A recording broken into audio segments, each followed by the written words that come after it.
Hello and welcome to CoreTV News on the Hour. I am Omotayo Alo. President Muhammad Buhari is swearing the new national chairman of Independent National Electoral Commission, Professor Mahmood Yakubu, alongside the 5 national federal commissioners. The commissioners include Amina Zakari, Solomon Adejiji, Shoibi, Professor Antonia Taye Okosi Singbe, and Dr. Mohammed Mustafa Leki. The president also swore in Mustafa and others. He promised not to interfere with the proceedings of the Independent National Electoral Body.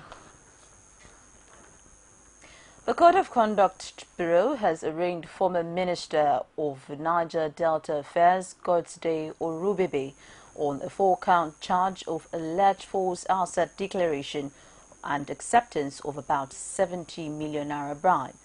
Orubebe was docked before the Code of Conduct Tribunal on Monday but pleaded not guilty when the charges were read to him. Prosecution counsel Musa Usman consequently asked for adjournment to enable him call witnesses. Tribunal Chairman Danladi Umar granted the request and adjourned till November 26 for hearing. And that they are not ready to proceed after the heavy weather made out of this case about 10 days ago. One could feel free, feel easy to say that probably the allegations are not real. I'm somebody that loves this country. I have worked for this country. I also remember 2008, 2009, when the economy of this country was going down because of the Niger Delta crisis. I was the only minister who went around the camps of the former militant leaders and led to amnesty. I have worked for this country. And I believe that it is wrong for people to have a perception that anybody that has worked for this government, or government at any time in this country, is a criminal. I think that perception is wrong. Reports from Bukari in Taraba State say that there have been clashes between supporters of the 2 main political parties in Bukari over the outcome of the judgment by the Governorship Elections Petition Tribunal on Taraba State elections.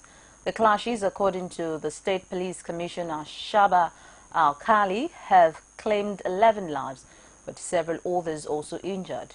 The police commissioner also confirmed that normalcy has now been restored by a combined team of security forces, including the army and the police.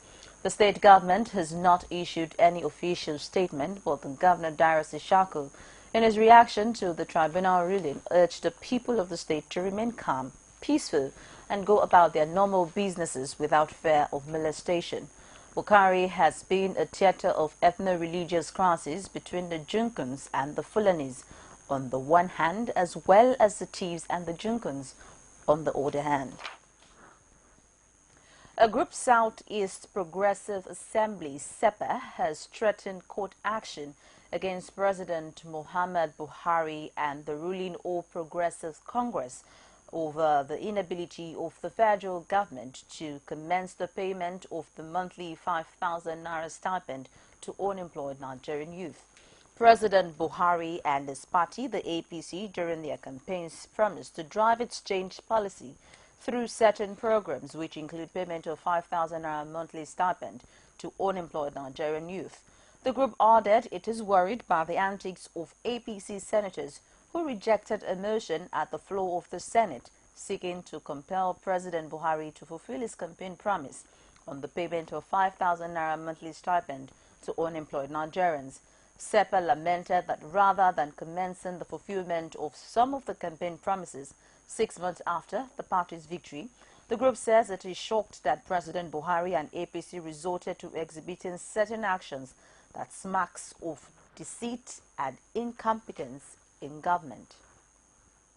The senator representing Bauchi Central, Ama Isa Misal, says the Senate will continue to support its president, Senator Abubakar Bukola Saraki because of the injustice being perpetrated against him at the Code of Conduct Tribunal.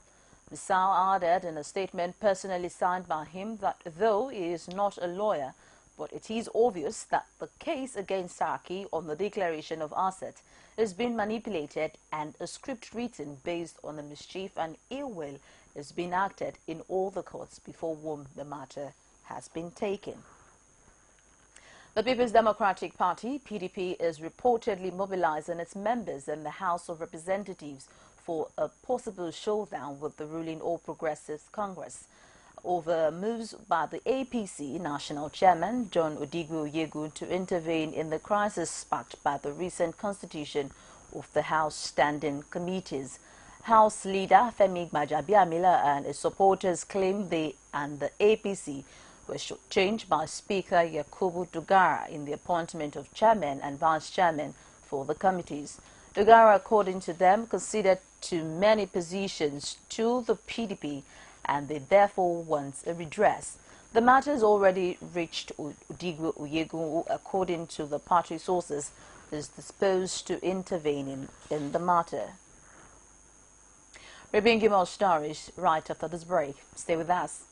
Some pundits believe that as long as the political system is driven by selected few, corruption may be difficult to fight. You should be careful about what you say. I am not the only politician. Even if I've wronged anyone, it is time to forgive me. Please for Arena every Sunday at 9:15 p.m. and a repeat broadcast every Tuesday at 1:30 p.m.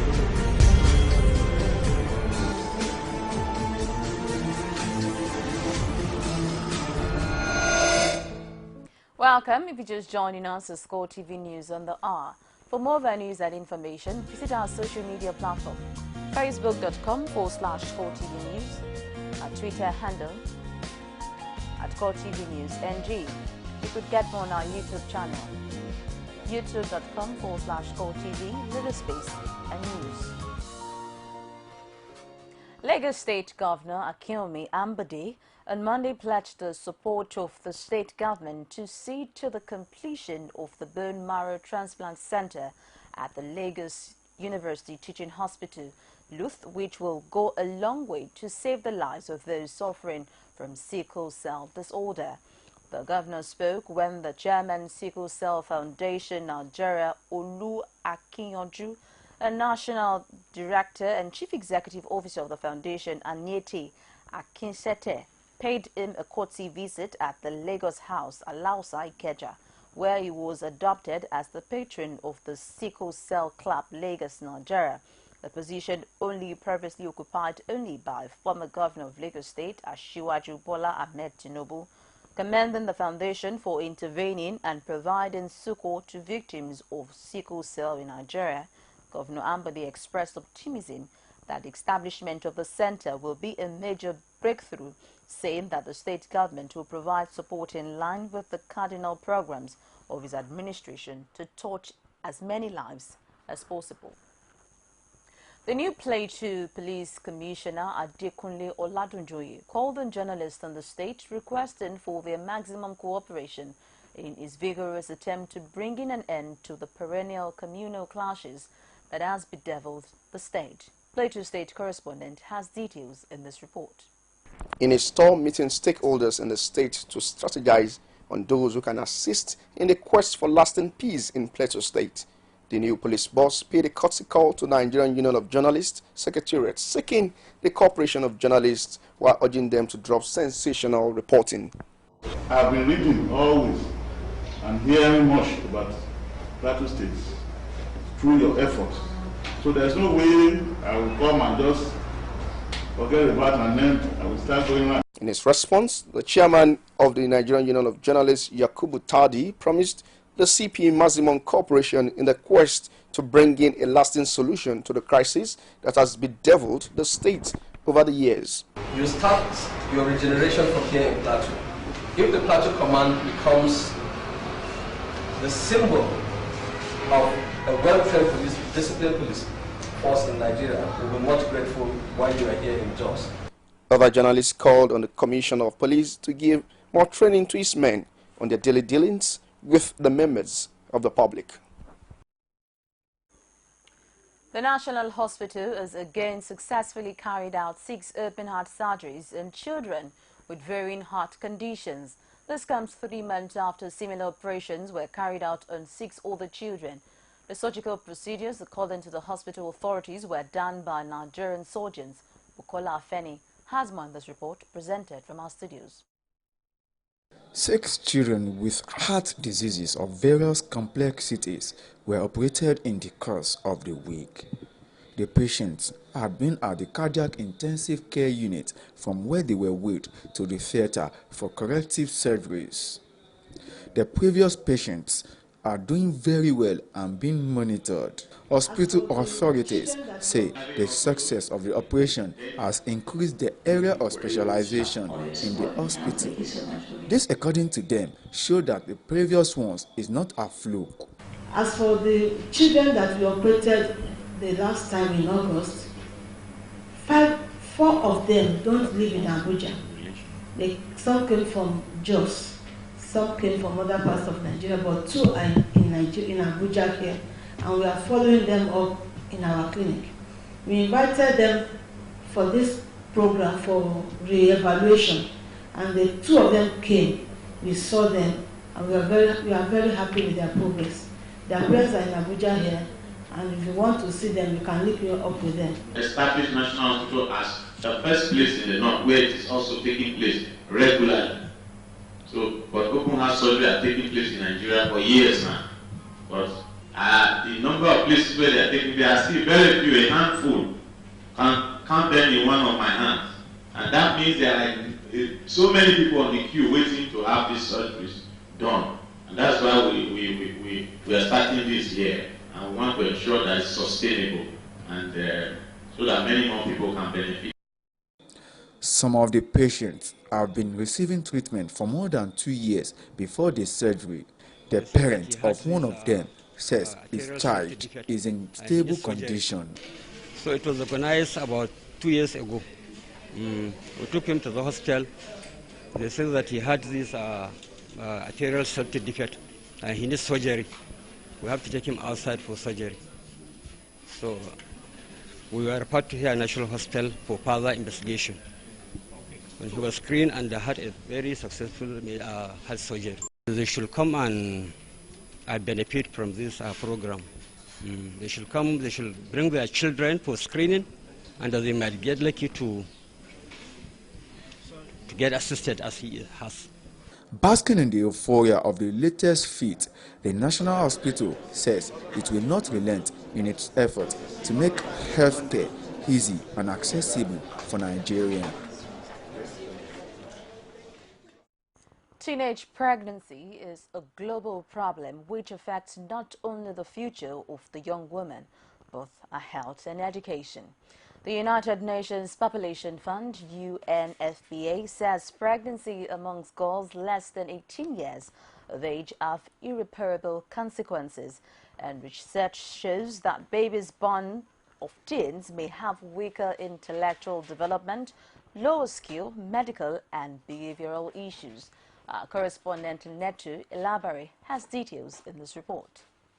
The impact of teenage pregnancy cannot be overemphasized, as it violates the right of girls with life-threatening consequences in terms of sexual and reproductive health. Most teenagers have misleading information about their reproductive health, and in trying to experiment their sexuality with the opposite sex, they end up pregnant. Aside the psychological effect, some complications that may occur during teen pregnancy include anemia, toxemia, high blood pressure, and premature birth of the baby. These complications are usually as a result of the young mother's inexperience to cope with changes in her body and motherhood. For a younger person, there might be complications. What are the effects? We've seen people who have children much earlier having complications like VVF, which of course affects them in life. They become ostracized, they drop out of school. And because they drop out of school, we find out that even the children they have are not well educated, because we find out that a woman who is educated has a higher chance of bringing up a child who will also be interested in education. Aside the health implications, teenage pregnancy also affects the academics of the young teenager, as she not only drops out of school, but her entire career path could be destroyed as she grapples to face the challenge of taking care of the baby. Naturally, it's a very bad thing for a young child to get pregnant at an early age, and there are so many reasons for that. It's either the child is the teenage girl is ill-informed, or maybe she has been influenced negatively, from maybe her background. Teenage mothers not only suffer from social stigma in society, usually their self-esteem becomes very low as they find it difficult to interact freely with their peers. With all of these, it however behoves on the parents, government and non-governmental organizations to ensure they create the necessary awareness on sexuality issues so as to secure the future of the adolescents. We bring you stories from outside Nigeria and more just after this break.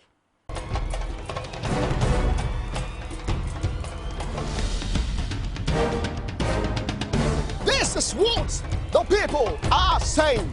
You don't run a big economy with generator. They need to do more in terms of energy and power. Many things to do for this Nigeria about lights, water and new TT.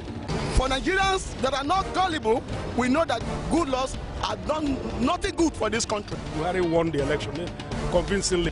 Talk to her husband that you should keep promise about what you said, and because people are watching you, another election is coming. Also, some people will strong for Yoruba land. They'll be strong man. You don't die. This nation is moving forward. The best is going to take place. The people giving voice to the voiceless. And on the foreign scene, opposition leader Aung San Suu Kyi's party is claiming gains in Myanmar's parliamentary election, with supporters already celebrating an anticipated landslide victory. At least 2,000 people braved the afternoon downpour on Monday in the commercial capital Yangon as they awaited the announcement of the result and the possible speech by the democracy icon. Supporters waved the red flag of the Suu Kyi's National League for Democracy party while singing along the campaign theme song, shouting, "End will win." Party spokesman Win It said the end had won about 70% of the votes counted by midday Monday. A Jordanian police officer has shot dead at least 2 Americans and 1 South African and also injured 4 Jordanians. The killing today took place inside a police training center in Amman, Jordan's capital city. Report says the shooter also committed suicide after killing. Jordanian government spokesman Mohammed Momani, who confirmed this review that the shooter's name was Anwar Abu Zaid. Momani added that the shooter had served in the Criminal Investigation Department and the Police Intelligence Unit before joining the training program in Muakwa.